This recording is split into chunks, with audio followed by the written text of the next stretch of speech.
സ്വന്തം നാടിന്റെ ചരിത്രവും ഭാവിയെക്കുറിച്ചുള്ള ആശങ്കകളും വരയിലൂടെ അടയാളപ്പെടുത്തി ചിത്രകാരന്മാരുടെ കൂട്ടായ്മ.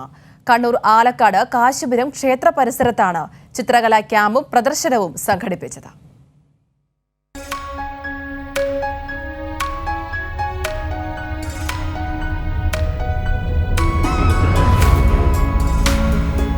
ആലക്കാട് കാശിപുരം വനശാസ്ത്ര ക്ഷേത്രത്തിന് കാലാന്തരത്തിൽ വന്ന മാറ്റങ്ങളിൽ ഊന്നിയാണ് ചിത്രങ്ങൾ പിറന്നത്.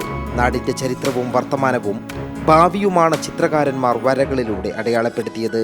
നാടിന്റെ ഗ്രാമീണ തനിമയും പച്ചപ്പും ഭാവിയിൽ പൂർണ്ണമായും നഷ്ടപ്പെട്ടേക്കുമെന്ന ആശങ്കയും ചിത്രകാരന്മാർ വരകളിലൂടെ പങ്കുവച്ചു. സംഘടിപ്പിക്കാൻ വേണ്ടിയിട്ടുള്ള കാരണം എന്ന് വെച്ചാൽ ഒന്നുമല്ല, എനിക്ക് ഇന്നലത്തെ എൻ്റെ അമ്പലം, ഇന്നത്തെ എൻ്റെ അമ്പലം, നാളത്തെ എൻ്റെ അമ്പലം എന്തായിരിക്കും എന്ന് എനിക്കറിയില്ല. ഈ ക്ഷേത്രം എന്തായിരിക്കും എന്ന് എനിക്കറിയില്ല. നീരോർമ്മ ഉണ്ടാവുമോ, ഇതിലൂടെ വെള്ളം ഒഴുകുമോ, ഒന്നും പറയാൻ പറ്റാത്ത അവസ്ഥയില്ല. ആശയങ്ങൾ അതാണ്. അത് ചിത്രങ്ങളിലൂടെ ജനങ്ങളെ കാണിച്ചു കൊടുക്കുക. ആലക്കാടൻ ചരിത്രവർണ്ണം എന്ന പേരിലായിരുന്നു ചിത്രകാര കൂട്ടായ്മ. ചിത്രങ്ങൾക്കൊപ്പം പഴമയുടെ പെരുമ വിളിച്ചോതുന്ന വസ്തുക്കളുടെ പ്രദർശനവും വ്യത്യസ്തമായ കാഴ്ചാനുഭവമായി.